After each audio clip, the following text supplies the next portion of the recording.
여보세요? 박희신입니다.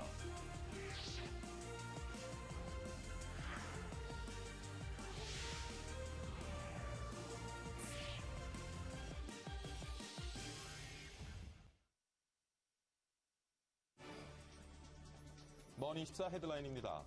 공개된 FOMC 회의록에서 3차 양적 완화 조기 종료 가능성이 제기돼 뉴욕 증시가 하락 반전하며 소폭 하락했습니다.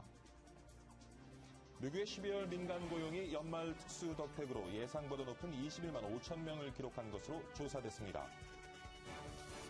스페인 노동부는 12월 실업자가 5개월 만에 감소세를 보였다고 전했습니다. 기획재정부는 1월 국고채를 5조 7천억 원 발행한다고 밝혔습니다. 한국은행은 올해 1분기 가계 신용위험 예측치가 10년 만에 최악으로 나타났다고 전했습니다. 현대차, 기아차, 현대모비스가 원화 강세와 엔화 약세로 연초부터 주가가 하락하며 우려를 낳고 있습니다.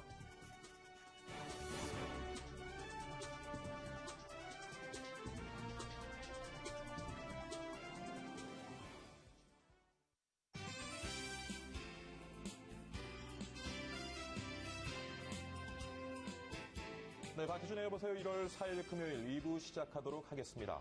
2부에서는요, 복지 예산 100조 시대 집중 조명해 보도록 하겠습니다. 전체 예산의 30%에 달하는 이번 복지 예산을 두고 재원의 확보는 가능할 것인지, 예산 집행에 사각지대는 없는지 여러 측면에서 우려의 목소리가 나오고 있습니다. 이 내용 한번 분석해 보도록 하겠습니다. 그리고 금요 CEO 초대석에서는요, 요즘 겨울이면 손뜨개로 만든 조끼나 목도리 하고 다니시는 분들 많으실 텐데, 바로 이 손뜨개를 아이템으로 기업을 일군 여성 CEO를 한번 만나보도록 하겠습니다. 인상은 얌전한 소녀 같은데 과연 험난한 사업의 세계는 어떻게 헤쳐나가 왔는지 잠시 후에 만나보도록 하겠습니다. 자, 먼저 글로벌 마감 시황부터 살펴보도록 하겠습니다. 박지은 외신 캐스터가 준비하고 있습니다. 박지은 캐스터. 시황센터입니다. 뉴욕 증시 2013년 두 번째 거래일이었습니다. 오늘 장중에는요, 호재성, 악재성 재료들이 번갈아 나오면서 등락이 꽤 심했습니다. 지난 거래일 급등 부담감에 약세 출발을 했는데요. 그러다가 고용지표와 소매 매출 등 주요 경제 지표들이 개선된 것으로 나오면서 장중 한때 상승 반전을 시도하기도 했습니다. 하지만 또다시 하락세를 연출을 했는데요. 올해 중에 3차 추가 양적 완화 조치를 종료할 것이라는 전망 나오면서 3대 지수 일제히 내림세로 돌아섰습니다. 뉴욕 증시 마감 상황 자세하게 살펴보겠습니다. 네, 모두 파란불 켜고 있는 가운데 다우지수 0.16% 밀렸습니다. 13,391.36 기록했고요. S&P 500 지수 0.2%대 떨어졌습니다. 1,459.37 기록했습니다. 나스닥 0.38% 내려간 약보합권에서 3,100선에서 마무리 지은 모습입니다.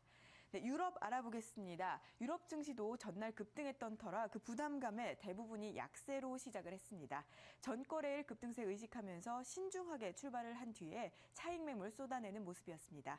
하락폭이 클 뻔했는데 미국 경제 지표들의 호조에 하락폭 상쇄시키면서 혼조세로 마감됐습니다.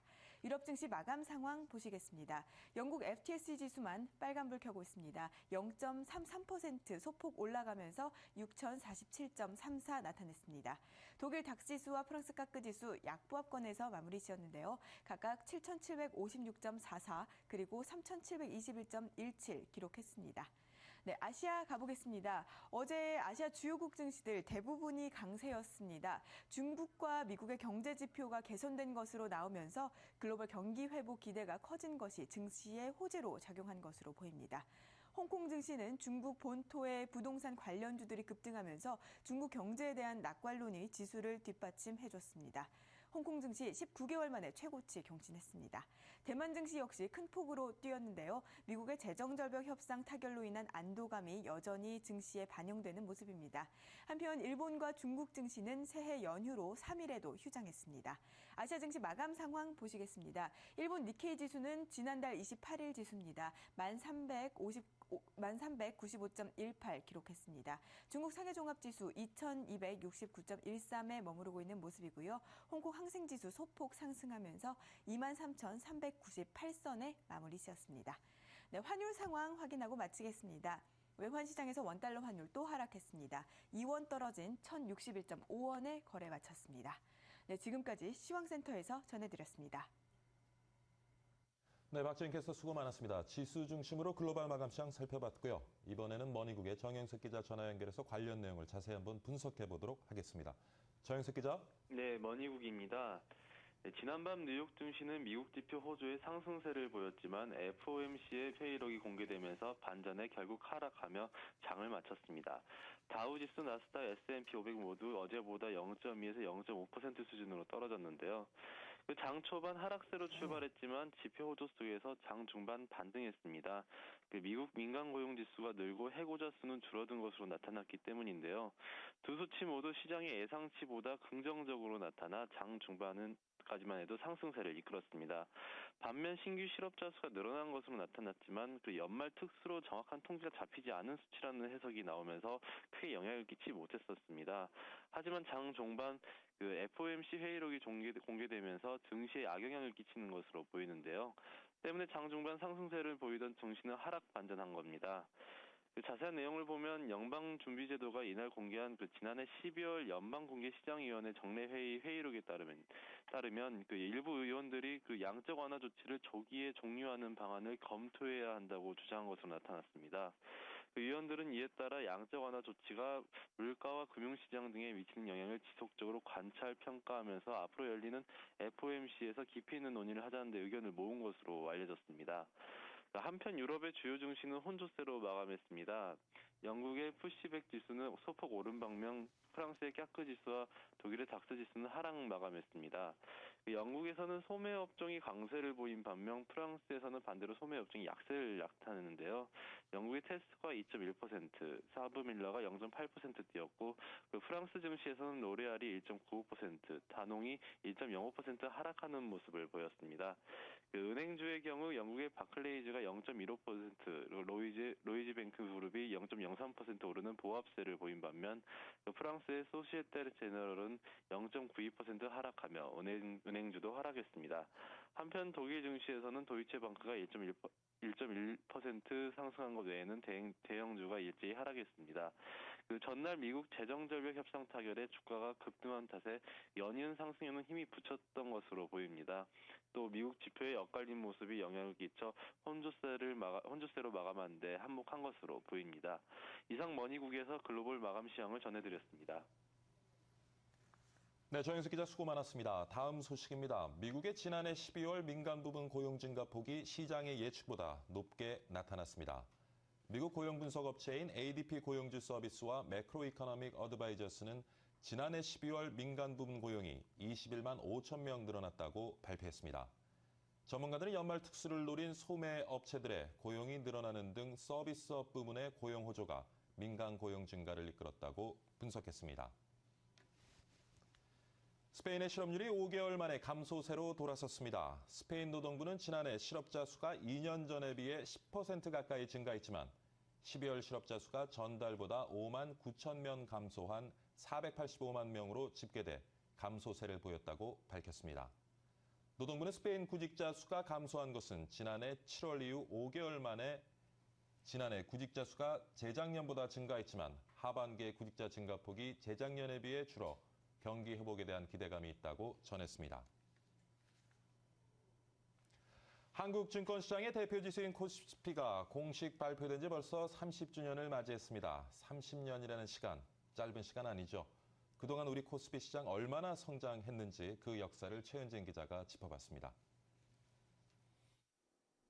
1983년 1월 4일 시가총액 가중 방식으로 새롭게 출발한 코스피 지수. 그로부터 30년이 흘렀습니다.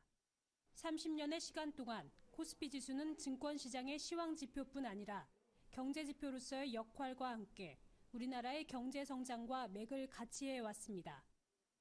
같은 기간 우리나라 경제는 14배 성장했고 코스피 지수는 15배 상승했습니다. 시가총액은 349배 늘었고 거래대금은 722배나 증가했습니다. 이에 따라 주식 투자를 하는 사람들도 68만 2천 명에서 528만 4천 명으로 7배나 늘었습니다. 코스피 시장에서 가장 약진한 업종은 삼성전자가 포함되어 있는 전기전자 업종으로 8,534.8%나 상승했습니다. 반면 건설업은 6.6% 오르는 데 그치며 정체기를 겪어온 것으로 조사됐습니다. 금융위기 때마다 구조조정을 겪어야 했던 금융업도 205.3% 상승하는 데 그쳤습니다.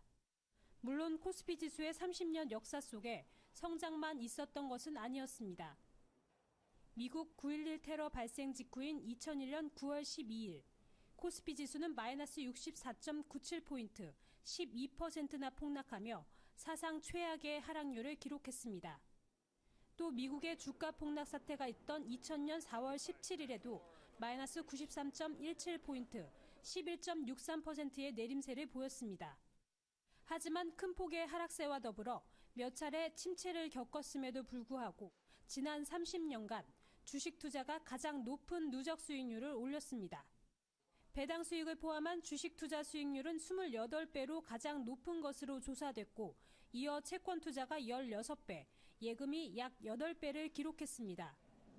세계 주요국 증시 가운데 세 번째로 상승폭이 컸던 우리 코스피 시장, 앞으로도 약진을 기대해봅니다. M머니 최현진입니다.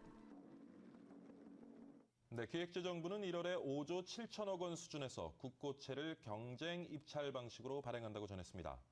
국고채 3년물 1조 4천억 원은 7일, 1조 5,500억 원은 14일, 10년물 1조 5천억 원은 21일, 20년물 6천억 원은 28일, 30년물 6,500억 원은 7일에 각각 입찰합니다. 일반인이 입찰에 참가하면 1조 1,400억 원 한도에서 최고 낙찰 금리로 우선 배정받을 수 있고, 국고채 전문 딜러는 10% 낙찰 후 3영업일 안에 추가로 인수 가능합니다. 올해 1분기 가계 신용위험 예측치가 근 10년 내 최악 수준으로 나타났습니다. 한국은행이 지난해 12월 국내 16개 은행 여신 책임자를 면담해 발표한 금융기관 대출행태 서베이 결과를 보면 1분기 가계 위험 지수는 34포인트로 나타났습니다. 한은 관계자는 2012년엔 신용 위험이 커져도 은행의 대출 태도는 플러스를 유지했지만 올해는 대기업 대출 태도마저 마이너스로 돌아섰다며 원화 절상, 대외 경제 악화 등으로 은행이 경계감을 느낀 것으로 보인다고 전했습니다. 2013년이 밝았지만 대내외 경제 여건은 여전히 불투명하기만 합니다. 국회와 금융당국이 신년 초부터 금융업계를 강하게 압박하고 나섰습니다. 김희경 기자가 전해드립니다. 국내외 경제 여건이 침체를 거듭하고 있는 가운데 열린 범금융권 신년 할애회. 국회와 금융당국, 금융회사 대표들이 함께 올해 첫 인사를 나누는 자리치고는 분위기가 서먹했습니다. 올해 경제가 지난해보다 나쁠 것이라는 전망에 새 정부 출범을 앞두고 금융권 군기잡기가 심해질 수 있다는 불안감에 섭니다. 실제로 금융당국 수장들은 금융회사들의 사회적 책임을 강조하며 압박을 시작했습니다. 금융 소비자를 보호하고 사회적 약자를 지원하는 것이야말로 우리 사회의 금융 기반을 더욱 단단히 구축하고 장기적으로 금융의 신뢰를 확보하고 건전성을 제고하는 데 큰 힘이 될 것입니다. 특히 그동안 금융회사들이 소홀했던 금융소비자 보호의 책무도 더했습니다. 우리가 경제 양극화에서와 이 중소기업과 대기업 간의 동방 성장을 원활하게 추진하기 위해서는 이 금융인의 역할이 무엇보다 중요하다고 생각합니다. 이 밖에도 금융감독원은 하나금융에 대한 대손 충당금을 1,100억 원 더 쌓으라고 압박한 것으로 전해지는 등 건전성 부담도 여전합니다. 이 같은 상황에 대해 이팔성 우리금융 회장은 2013년이 역대 가장 힘든 해가 될 것이라고 말했고, 한동호 신한금융 회장도 모든 금융업권의 이익이 줄어들 것이라고 우려했습니다. 이익 감소와 건전성 부담 증가로 어려운 2010년을 보낸 금융업계는 2013년에도 고난의 행군을 계속할 것으로 보입니다. M머니 김유경입니다.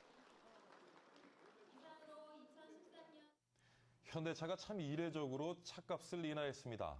신년을 맞아 새 차 구입 계획을 가지고 계신 분들에게는 반가운 소식이겠지만 현대차 주식을 보유하고 있는 투자자에게는 그렇지 못한 것 같습니다.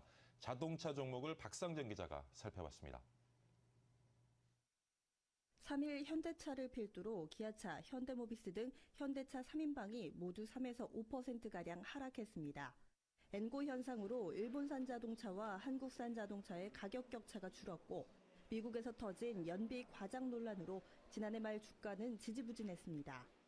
새해에도 엔화 약세, 원화 강세 현상은 심화되고 설상가상으로 현대차가 중대형 차의 가격 인하를 발표하면서 수익성이 떨어질 것이라는 예상에 무게가 실리고 있습니다.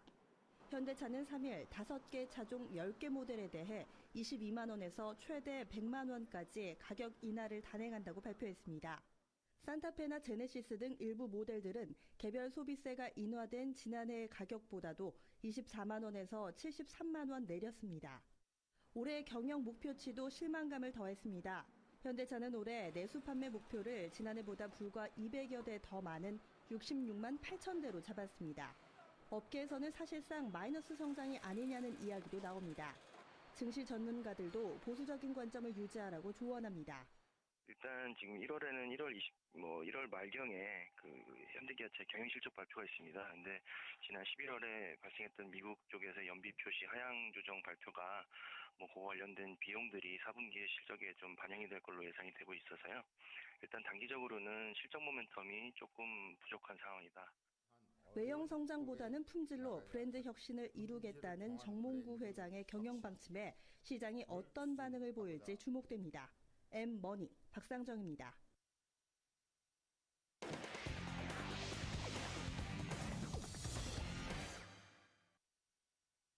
네, 집중 관찰 오늘의 종목 알아보도록 하겠습니다. 오늘 종목은요, NC소프트입니다. 오늘은 토로스증권의 박준현 차장과 전화 연결해 보도록 하겠습니다.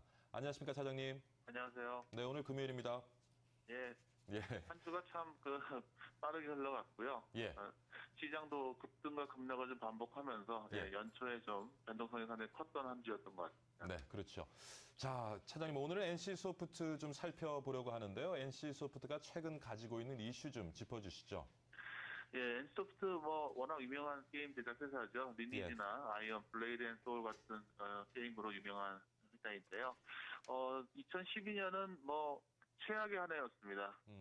대주주였던 김택진 씨가 지분 매각 과정에서 설왕설래도 많았고요. 예. 또 기존 게임들의 매출액이 하락하는 모습, 또 모바일 게임에 대해서 대응 능력이 부재한 거 아니냐 이런 이야기들이 있었고 주가도 사실 많이 떨어졌습니다. 개인의 투자 심리가 위축되어 있고요. 예. 또 시장 관심이 상당히 멀어져 있기 때문에 뭔가 자극적인 모멘텀이 필요한 시점이 아닌가라고 생각이 드는데요. 지금 4분기 실적은 빌드워2가 사전 판매량이 300만 개 이상 나왔기 때문에 예. 굉장히 실적이 좋을 것이라는 이야기가 나오고 있어요. 리니지도 부분 유료화 효과로 사상 최대 이익이 지금 기대가 되고 있는 시점이긴 합니다.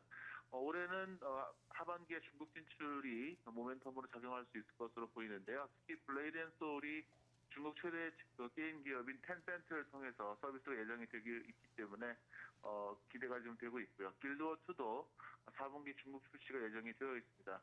다만 이제 NC소프트의 가장 큰 문제점은 모바일 게임이라는 구조적인 어떤 역풍에 대한 혁신 그리고 또 넥슨과의 시너지 효과가 얼마나 나올 것인가 이런 것들이 관건이라고 할 수 있습니다. 네.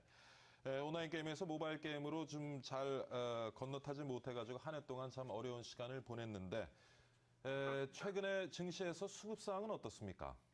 수급이 최근에 좋지가 않았습니다. 그동안 기관들이 좀 계속 팔았기 때문에 예. 주가가 많이 빠졌죠. 그렇지만 최근 기관이 2일간은 순매수로 선언하는 모습을 보였고요.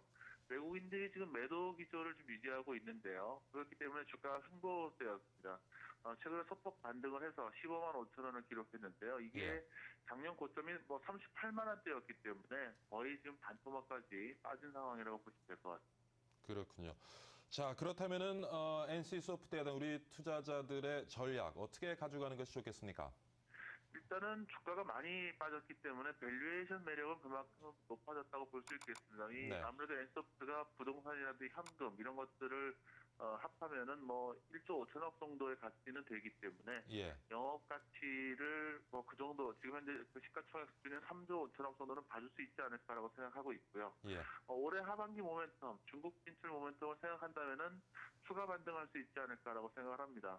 사실 모바일 게임의 경우에도 자회사 핫독 스튜디오가 모두의 게임을 출시해서 구글 플레이에서 1위까지도 차지한 바는 있었습니다. 그렇지만 시장 자체가 지금 NC소프트가 그동안에 그 기존 온라인 게임의 매출이 주는 부분에 대해서 더 민감하기 때문에 문제는 최근에 모바일 게임들 잘 보시면은 굉장히 좀 단순한 게임들이 인기를 얻고 있지 않습니까? 그렇죠. 예. 이런 게임들이 향후에 어떻게 진화하느냐가 문제인데요. 지금 현재 미국 같은 경우에는 보시면은 하드코어한 게임들, 굉장히 플레이 시간이 더 긴 그런 게임들이 인기를 얻고 있습니다. 만약에 국내 모바일 게임도 그 방향으로 추세가 진화가 된다면은 엔서프트의 게임 개발력 그리고 또 부분 유료화 기술이 하나의 기회 요인이 될 수는 있지 않을까라고 전망하고 있고요. 4분기 실적 기대 그리고 올해 중국 진출을 감안한다면은 목표가 20만 원에 매수 의견을 드리는 것이 그렇게 무리하지는 않다고 생각하고 있습니다. 네. 오늘 토로스증권의 박준현 차장과 함께 NC소프트에 대한 투자 전략 같이 한번 세워봤습니다. 오늘 수고하셨고요. 주말 잘 보내시고 다음 주에 뵙도록 하겠습니다. 네, 감사합니다. 감사합니다. 대한민국 최고의 명품 경제 프로그램 생방송 박기준의 여보세요. 네, 이번에는 경제 이슈 짚어보도록 하겠습니다. 오늘은 연세대학교 경영전문대학원의 김도은 교수 스튜디오에 모셨습니다. 안녕하십니까, 교수님. 안녕하세요. 네, 일주일 잘 보내셨죠? 잘 보냈습니다. 예. 뭐 이번 주에 가장 큰 이슈는 아무래도 그 재정절벽 이슈가 아니었나 싶은데요. 네. 뭐 이번에 재정절벽 이슈가 미봉책이긴 하지만 네. 타결이 됐습니다. 어떻게 보시는지? 네, 타결됐다, 안 됐다 이제 얘기하면서 좀 프레이밍을 좀 해봐야 되겠습니다. 예.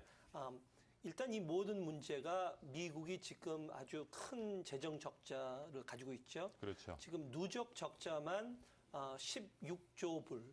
그러니까 미국 전 GDP의 한 100% 수준이고요. 예. 연 한 1조 불 재정 적자입니다. 예. 그러니까 매년마다 1조 불이 늘어지고 누적된 게 GDP 대비 한 100% 재정 적자. 예. 이게 큰 적자다 보니까 근본적으로 세금도 올려야 되고 예. 지출도 줄여야 되는 게 이제 기본인데 예. 이번에 사실 큰 기대가 대타협을 하자. 그러니까 세금도 좀 올리고 지출도 좀 줄여가지고 중장기적으로 이 누적된 큰 적자를 좀 줄이면서 나가자. 예. 이런 기대가 많이 있었는데 사실 이번에 대타협이 아니었고 아주 작은 이 어떻게 보면 핑계입니다. 예. 그래서 이번에 이 해결됐다는 거는 부자세 조금 올린 상태고요. 예. 아직 그 지출 줄인 거는 하나도 아직 된 게 없습니다. 그래서 앞으로 곧 다음 달, 그 다음에 쭉 그 이 지출 줄여야 되는 그 이 조건들이 다 넘어오면서 곧 미국이 그 이 정부 예산 그 이 한도에 이 부닥치죠. 예, 곧. 예. 그러다 보니까 이 재정 절벽 관련된 이슈들이 예. 금년 내내 계속 나올 겁니다. 예. 그러니까 이제 아직까지 그 지출 그 줄이는 것, 특별히 복지 줄이는 게 굉장히 정치적으로 예민한 문제니까 이거를 터치를 안 한 겁니다. 이걸 예. 이번에 그냥 피하고 간 거죠.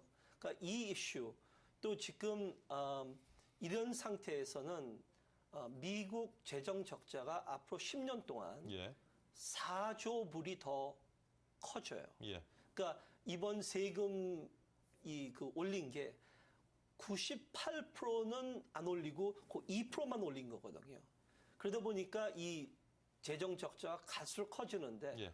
여기에 근본 해결이 안 되다 보니까 이 이슈는 계속 금년에 세금도 줄여야 되고 세금도 올려야 되고 지출도 줄여야 되는 이슈가 금융시장과 경제 이 전반적으로 걸쳐서. 계속 영향이 예. 나올 겁니다. 자, 눈덩이처럼 불어가는 미국의 재정 적자. 예. 지금 그 재정 적자를 줄이기 위해서 몸부림을 치고 있는데 예. 많은 부분이 복지 예산으로부터 비롯된 문제이기 때문에 네, 맞습니다. 사실 정치적으로 접근하는 것이 조금 쉽지는 않아 보이고요. 예.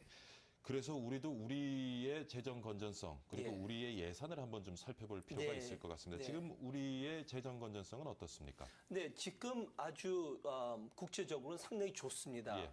우리나라 재정 적자가 이제 거진 없는 편이죠. 예. 세금 수입하고 지출하고 거진 이퀄이고요. 균형이 있는 예, 균형 예산을 가져가고 예산이고요. 있죠. 두 번째, 저희 나라 우리나라의 부채가 예. 한 GDP 대비 한 35% 수준이니까 아직까지는 괜찮습니다. 양호한 수준이라고 볼 수 있겠네요. 최근에 이제 전 세계적으로 이 재정 적자가 크다 보니까 많은 그 학자들이 분석을 해봤는데 정부 재정 적자가 그 한 90% 수준 넘어가면 예. 이게 전반적으로 경제에 예. 부정적인 영향을 준다. 이거를 과거 데이터를 쭉 분석해 보면서 90%가 그 경고 사인입니다. 어떻게 예. 보면 아직까지 우리나라는 괜찮습니다. 단지 그 이 우리나라 그 이 재정 적자도 있지만 공기업 적자가 있습니다. 거기에 이제 그게 또 이제 다른 이슈니까 자 아직까지는 괜찮은데 조심해야 되는 게 지금 세계 그 이 유럽도 그렇고 미국도 그렇고 이 그 불안감이 예. 금방 이 위기로 돌아올 수가 있는 거거든요. 예. 그러니까 과거는 35%니까 괜찮다. 그게 영원히 괜찮은 게 아닙니다. 예. 그러니까 지금 양호한 상태에서 이거를 잘 지켜야 되는 조건이 있죠. 예. 자, 그 말은 예산을 물론 늘리면 좋겠죠. 근데 조심을 해야 된다. 이런 얘기입니다. 국가 재정 적자 규모만큼의 지금 공기업 부채가 존재하고 있고요. 예. 뭐 여전히 우리 경제 내관으로 자리 잡고 있습니다만은 여전히 우리의 국가 재정 건전성은 양호한 편이다. 예. 자, 그러면은 올해 예산 한번 살펴보도록 예, 하겠습니다. 예. 사상 초유로 사실 해를 넘겨서 예산안이 통과가 됐습니다. 네. 이번 예산안의 특징 좀 살펴봐 주시죠. 네, 일단 그 이 시대적으로 이제 복지가 제일 이슈인데 예. 이제 100조 넘었죠, 이 복지 예산이. 예. 근데 100조 넘었지만 아직 그 OECD 기준으로 보면 예. 우리나라가 상당히 낮은 편입니다. OECD 국가 중에 예. 그 복지 예산이 예. 전 예산의 평균이 한 22%입니다. 예. 자, 근데 우리나라는 예. 복지 예산 물론 이번에 100조를 넘었지만 아직까지 10% 수준밖에 안 됩니다. 예, 예. 그러니까 정부 전 지출에 복지에 투입하는 게 10%밖에 안 된다. 이게 아직 OECD 수준의 상당히 낮은 편입니다. 예, 예. 단지 그 복지 예산 그 성장 속도를 보면 OECD 국가 중에 제일 빠릅니다. 자, 그러니까 이 그 아직까지는 예. 낮은 수준이고 또 이런 어려운 시대에 경제가 어려운데 당연히 복지의 필요성이 굉장히 크고 특별히 이 그 저소득층 예. 도와줘야 됩니다. 이 경제가 어려울수록. 예. 이건 당연한 거예요. 단지 이게 그 왜 공을 저글링하는 거 있죠. 이런 현상입니다. 이게 이제 다 해야 되고 또 이걸 하면 또 이걸 줄여야 되고 그렇다고 이거를 적자를 키우고 채권을 발행하면서 이 예산을 계속 키울 수는 없으니까 예. 이 위기 환경에 예. 자 그러니까 여기에 그 균형 있는 예산 안에 예. 알뜰살림을 해야 되는데 복지는 이 아직까지 낮은 수준입니다. 예. 국제적으로 보면 그래서 이번에 100조 넘어갔다. 아직까지는 낮으니까 우리의 국민 소득을 비교해서도 여전히 낮은 수준인가요? 예, 맞습니다. 이제 우리나라 OECD에 들어가지 않았습니까? 예, 근데도 유럽 국가들은 평균 한 30% 수준입니다. 예, 복지. 예. 우리나라는 10%밖에 안 되는 거죠. 상당히 낮은 편이죠. 비교적. 단지 이제 우리나라는 국방 예산도 있고 여러 가지 또 다른 그 유럽보다 그 더 필요한 국방 예산이 거기에 이제 부담이 많이 가는 거죠. 사실 미국의 재정 적자 같은 경우 늘 말씀하시지만 복지 예산이 결국 문제가 돼서 지금의 예. 눈덩이처럼 불어나고 있는데 예. 자, 북유럽 국가 같은 경우에는 높은 수준의 복지를 유지하면서도 네. 건전한 재정을 지금 유지하고 예. 있단 말이죠. 네. 그 좀 어떻게 좀 살펴봐 주십시오. 네, 예. 그거는 뭐 아주 단순합니다. 세금을 굉장히 많이 거둔 겁니다. 세금을 굉장히 많이 네. 거둔. 예. 자, 우리는 그렇게 할 수가 없습니다. 그렇게 많이 세금을 거둔. 자, 그러다 보면 또 이게 이제 우리나라 경제 활성에 세금을 많이 거둔다는 게 또 부정적인 영향이 가니까 여기에 있는데 그 복지 예산이 우리나라 전 예산에 이번에 보면 한 30%를 차지하고 있죠. 그렇죠. 예. 30% 조금 안 될 겁니다. 예. 미국 같은 경우는 복지 예산이 전 예산의 57%나 차지해요. 그러니까 아직까지도 좀 낮은 편이에요. 예. 그러니까 이 복지를 좀 키우되 이제 이 경제 활성을 시킬 수 있는 거기에 예산을 투입해야 되는데 이번 그렇게 나쁘게 보지 않은 이유가 교육, 예. 또 연구 개발 R&D 예. 이런 분야에도 한 5% 수준 이상 성장을 한 것 같습니다. 네, 그렇습니다. 정부가 할 수 있는 거는 이런 분야에 예. 그 경제 그 환경을 예. 활성시키는 교육, 예, 예. 기술 개발 예. 이런 거 하는 건 참 바람직합니다. 음. 정부가 근본적으로 경제에 직접 투입해가지고 경제를 키운다. 이제는 그런 시대는 지난 것 같고요. 예. 그 환경을 잘 만들어줘야 되는 거죠.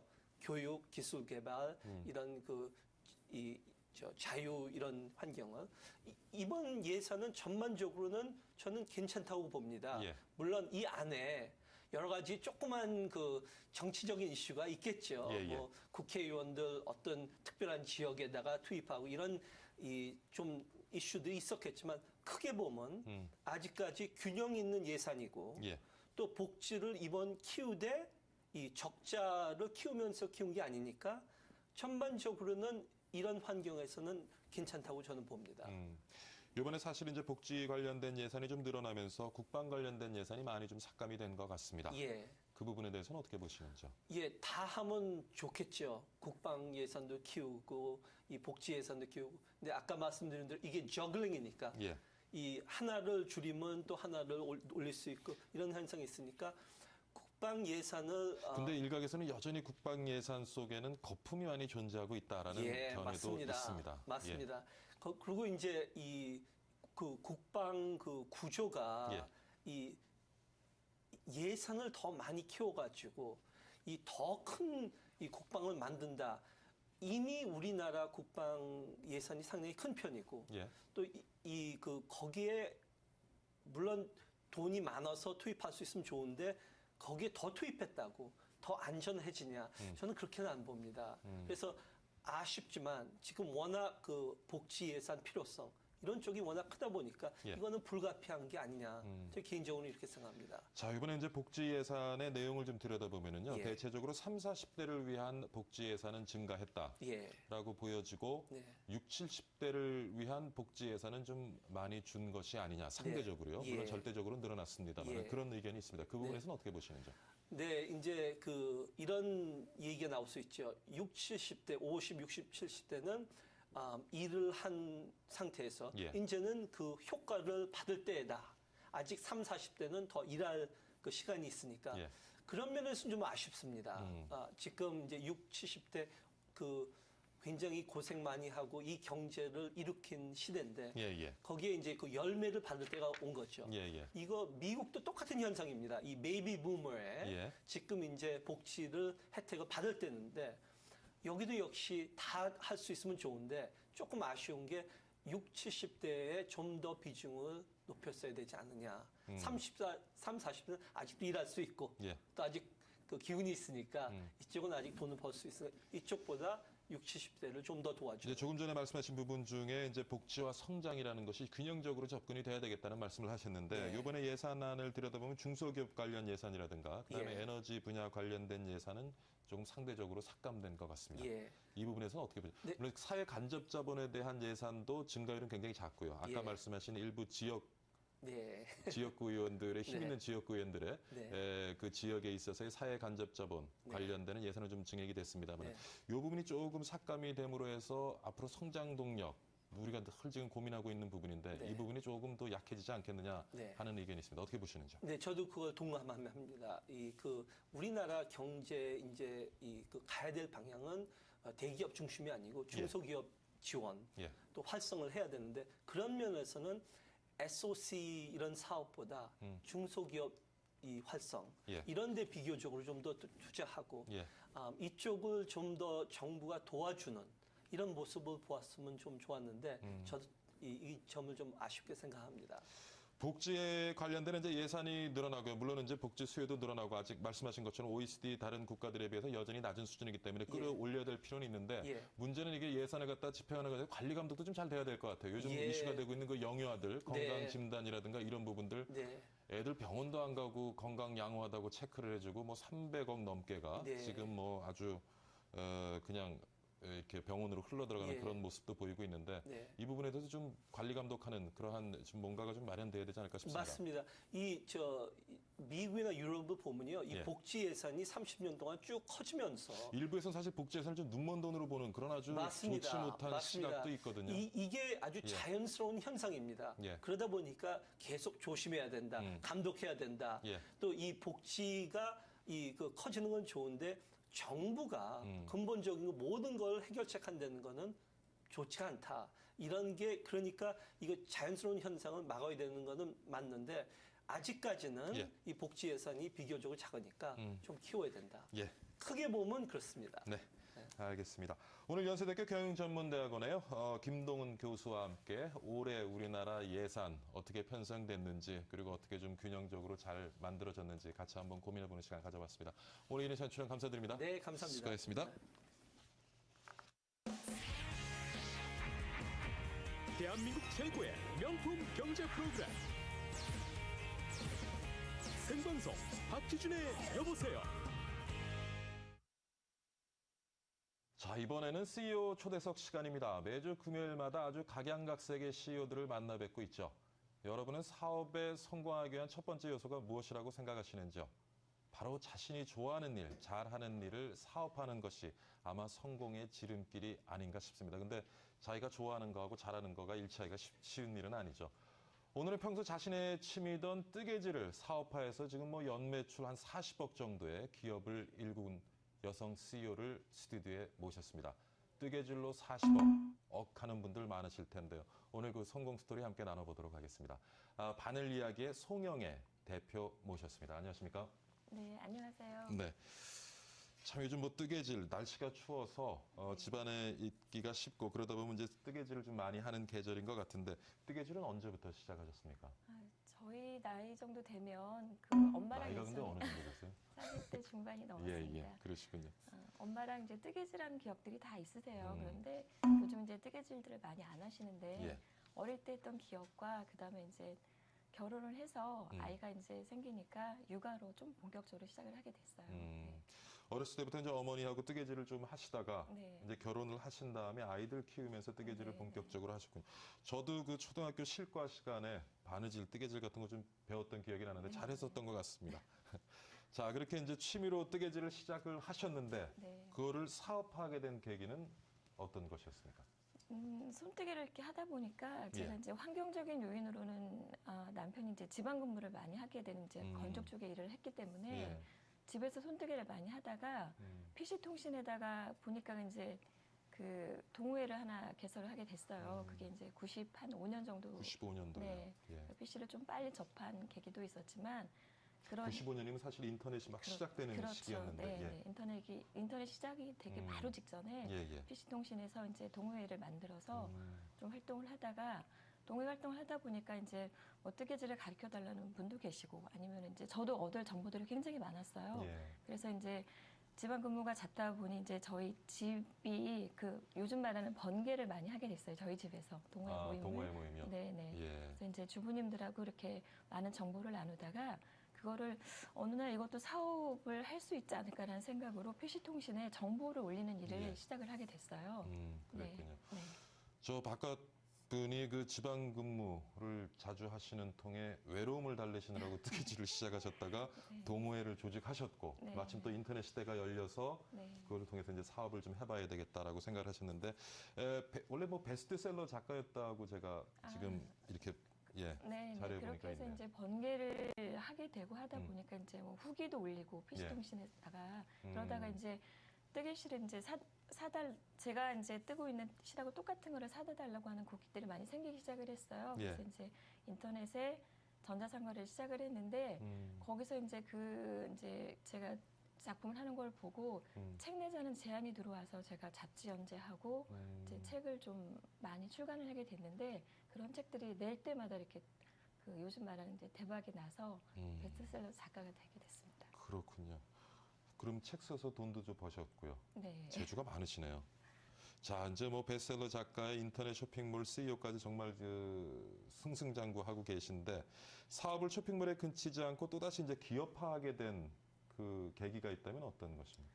그래서 이제 사실 뜨개질로 40억이면 크거든요. 네, 네. 예. 저희가 이제 순수하게 저희 그 매출이 인터넷 매출만이 아니고 예. 저희가 대리점이 전국에 지금 60군데가 있어요. 이제 대리점 그렇군요. 매출하고 그다음 학원 사업을 같이 하고 있기 때문에 교육 사업이요. 그렇게 해서 60억 정도가 되는데 상호가 예쁘다고 해서 같이 이름을 쓰면 어떻겠냐는 이제 제안을 받기 시작을 하게 돼요. 예, 예. 그래서 이제 체인점 모집을 하게 되고 그러다 보니까 이제 매출 규모도 좀 커지게 됐습니다. 그러니까 지금 매장에서는 뜨개질한 제품을 주로 판매를 아니 하시고. 그렇지 않고요. 예. 뜨개질한 제품들을 이렇게 예. 이제 저희가 예, 소품을 네, 많이 가지고 나오셨네요. 겨울이라 이렇게 이제 장갑이랑 예. 이렇게 모자를 한번 준비해봤는데요. 예. 이런 것들을 저희가 실하고 그게 다 이렇게 수제품입니까? 그렇죠. 아, 예. 이렇게 뜨는 방법을 제안을 하면 이거를 같이 뜨고자 하는 이제 고객분들이 주문을 하시거나 각 샵에 가셔서 똑같은 거를 만들겠다고 재료를 구매를 하게 되세요. 재료를 판매를 네, 하시는군요. 재료를 팔고 디자인하고 그렇죠. 그다음에 뜨개질하는데 필요한 네, 예. 네, 네. 그리고 이제 교육을 팔게 되어 있어요. 네. 그렇군요. 자, 뭐 가져나온 소품 좀 소개를 해주시죠. 네, 예쁜 이제 것들 이런- 많이 갖고 나오셨는데. 네, 이런 것들은 이제 굵은 실로 이렇게 빨리 뜰 수 있는 머플러가 있고요. 그런 것들은 되나 얼마나 걸립니까 시간이? 이건 한 이틀이면 뜰 수 있어요. 아, 이틀이면 네, 예. 실이 굵기 때문에요. 그리고 예. 이제 하루 꼬박에서 이틀이요? 네, 네. 요즘은 실내에서도 난방비 절감을 위해서 이렇게 양말들을 많이 신거나 더신들을 많이 신으세요. 이런 것들도 예. 손으로 뜰 수 있는 양말이고요. 예. 그다음에 요거는 이제 요즘에 이렇게 따뜻한 느낌이 드는 인형인데요. 이런 예. 것들은 아이들 예. 떠주려고 하는 엄마들이 많이 계세요. 네. 그렇군요. 네. 뭐 보니까 아주 예쁜 그 수제품, 뜨개질품들이 많은데, 자, 근데 이렇게 처음에 취미로 하시다가 동호회 활동 하시다가 관련되는 책도 쓰시고 뭐 인터넷 쇼핑몰도 하다가 결국 이제 기업화 됐는데 네, 네. 과정에서 전업주부에서 출발하면서 어려움은 없으셨는지요? 그 사학과적인 마인드가 전혀 없고 정말 주부적인 발상만 있던 지금 사람이기 혹시 때문에 자제분은 몇? 딸이 둘 있습니다. 딸, 예, 네, 예. 네. 그렇기 때문에 이걸 사업을 해 나가는 과정에 특히나 이제 제가 좋아하는 손뜨개가 일이 됐는데 예. 그 일을 가지고 만나는 분들한테 제가 비즈니스를 해야 되니까 그 벽을 넘기가 정말 사실 쉽지가 않았어요. 그리고 이제 어느 정도 자리를 잡아가려고 할 때 예. 기존의 재래시장에 이제 그 유통 구조가 있기 때문에 예. 그거에 대한 어떻게 보면 혁명 같은 일이잖아요. 인터넷으로 예, 이제 예. 대리점을 모집하고 이런 그렇죠. 과정을 겪었는데 예. 그래서 이제 재료 공급을 못 하겠나요라는 그런 유통업체에 이렇게 말씀도 있고 해서 좀 빨리 제가 수입을 하거나 OEM 생산을 하거나 이런 쪽으로 눈을 돌리게 됐어요. 네. 근데 그런 어떤 판매 활로를 갖다가 좀 찾아내고 판매 경로를 갖다 찾아내고 그다음에 또 부품 업체들 확보하고 하려다 보면은 참 힘이 많이 드시. 근데 제가 보니까 이렇게 막 성향이 공격적이시진 않은데 말을 네. 아주 차분히 조곤조곤 하시는 걸로 봐서는 이렇게 사업하시면서 파트너들한테 신뢰는 되게 줄 수 있을 것이다라는 생각이 드네요. 네, 아마 그런 게 조금 힘이 되지 어떻습니까? 네, 그렇죠. 저희 그 처음에 저랑 가맹하셨던 점주님이 그런 말씀하시더라고요. 지금 말씀하신 것처럼 신뢰를 갖고 있는 그 상황이 그렇다 보니까 예. 점주님들하고도 유대가 되게 좋고요. 그 뭐 국내외 바이어하고도 이제 유대가 굉장히 좋은 편이에요. 예. 육아 문제는 힘들지 않으셨어요? 사업하시면서? 제일 힘들었죠. 제일 이제 갈등을 가장 많이 겪는 게 주부들은 이제 그런 육아나 가족적인 문제들인데 그런 부분들이 이제 사실은 대부분의 이제 주부님들은 그런 절박함이 없으면 거기에서 이제 갈등을 하다가 육아나 이런 쪽으로 선택을 하게 되는데 저는 이제 환경적인 요인이 IMF 직후에 이제 신랑이 사업이 너무 어려웠기 때문에 제가 이제 일을 본격적으로 시작을 하게 돼서 그런 쪽으로는 갈등할 상황이 못 됐었어요. 그때 사실은. 네. 그냥 해야만 됐었던 네, 시기였군요. 네. 지금 자제분들 나이는 어떻게? 지금 이제 재수한 딸이 있고요. 예. 그다음에 이제 고3 올라가는 딸이 이제 다 있습니다. 지금도 또 한창 또 그 어머님 손길이 필요할 네, 텐데 네. 예, 요즘도 뭐 또 쉽지 않으시겠습니다. 자, 그리고 뭐 이제 사업을 하시면서 전업주부였기 때문에 또 힘드신 일도 있었고요. 전업주부 혹은 여성이 아니라도 또 사업하시면서 겪었던 어려움들이 있을 것 같은데 어떤 어려움이 가장 좀 기억에 남고 크게 와닿으셨는지요? 좀 전에 말씀드렸던 것처럼 그 유통 라인에서 이제 실을 공급을 못 받겠다는 얘기를 들었을 때 정말 암담하고 그러긴 했었는데 그거 어떻게 돌파하셨어요? 저희가 이제 점주님들한테 솔직히 말씀을 드렸어요. 솔직히 말하면 다 들어줍니까? 그렇진 않죠. 그렇지만은 않을 텐데. 점주님들한테 이제 말씀을 드리고 이렇게 됐는데 어떻게 쓰면 좋겠느냐는 이제 상의를 한번 드렸는데 점주님들이 십시일반 도와주셔서 목돈을 만들어 주셨어요. 그래서 이제 수입을 하게 되고 야, 목돈까지 그런- 만들어주고요. 네, 네. 예. 과정을 겪게 됐습니다. 참 글쎄요, 운이 좋았다고 할 수도 있겠고 사실 또 운은 또 본인이 스스로 만들어가는 것이기는 한데요. 하여튼 뭐 그런 식으로 또 어려움을 극복을 하셨고요. 지금 이제 어느 정도 기업화해서 많이 커졌습니다. 지금 또 어떤 한 단계 도약이 필요한 시점일 수도 있을 것 같은데 지금 가장 그 기업을 운영하시면서 고민은 어떤 것이 있습니까?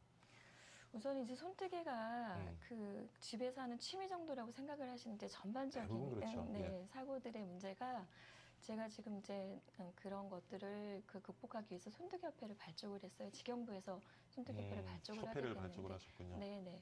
그래서 이제 이것들이 그 우리나라 사람들이 손재주가 굉장히 좋으세요. 특히 여성분들이 그 여성분들한테 무상의 교육을 지금 시키고 싶은 생각을 갖고 있는데 이분들이 이제 내가 좋아하는 것들이 취미가 되고 취미가 또 사업을 할 수 있는 충분한 계기를 마련해 드릴 수 있는데 뭐 경제적인 어려움이라던가 이런 것들을 산업에서 인정을 하지 않고 있기 때문에 산업화시키고 또 이제 직업군으로 모으는 그런 과정에서 조금은 사실 어려움이 있습니다. 요즘 뜨개질 시장의 규모라든가 어떤 성장성은 좀 어떻습니까?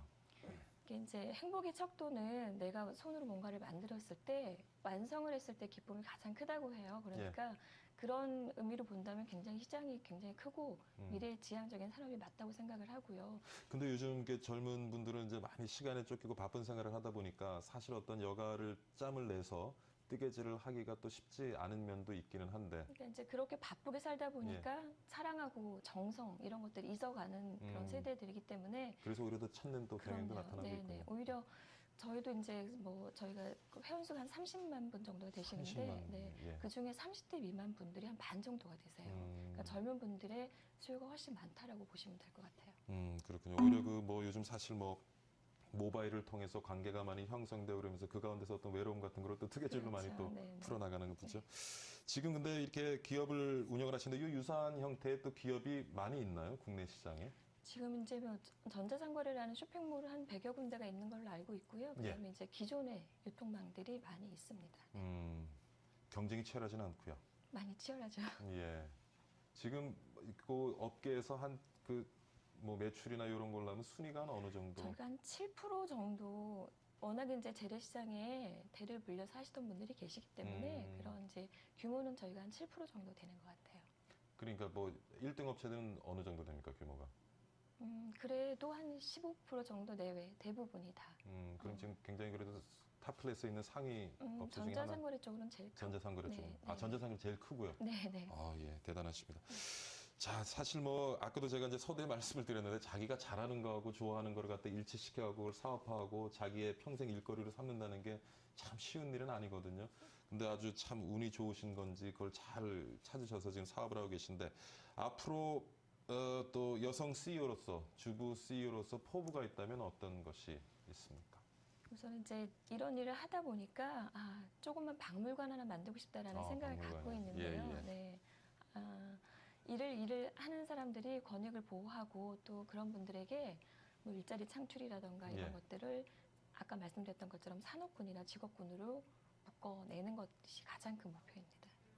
예, 알겠습니다. 자, 포부도 말씀해 주셨고요. 올해 이제 새해가 시작이 됐는데 지금 가지고 계신 포부 뭐 다 이루시는데 한 걸음 한 걸음 좀 다가가시기 바랍니다. 자, 오늘은요, 바늘 이야기의 송영애 대표와 함께 주부 CEO로서 어떻게 그 바느질 관련되는 기업을 일궈왔는지 그 속에 담겨진 얘기 함께 풀어봤습니다. 오늘 즐거웠습니다. 새해 복 많이 받으십시오. 네, 감사합니다. 네, 7시 45분 지나고 있습니다. 박희준의 여보세요는 오늘 여기서 마치도록 하겠습니다. 올겨울 기록적인 한파가 몰아치고 있습니다. 오늘도 강추위가 기승을 부린다고 하는데요. 외출하실 때 목도리, 뭐 뜨개질한 장갑도 좋고요. 목도리 더 좋을 것 같습니다. 같은 소품 잘 챙기시면 조금이나마 체온, 온도 높이는 데 도움이 될 것 같습니다. 1도라도 따뜻한 하루 보내시기 바라면서 여기서 인사드리도록 하겠습니다.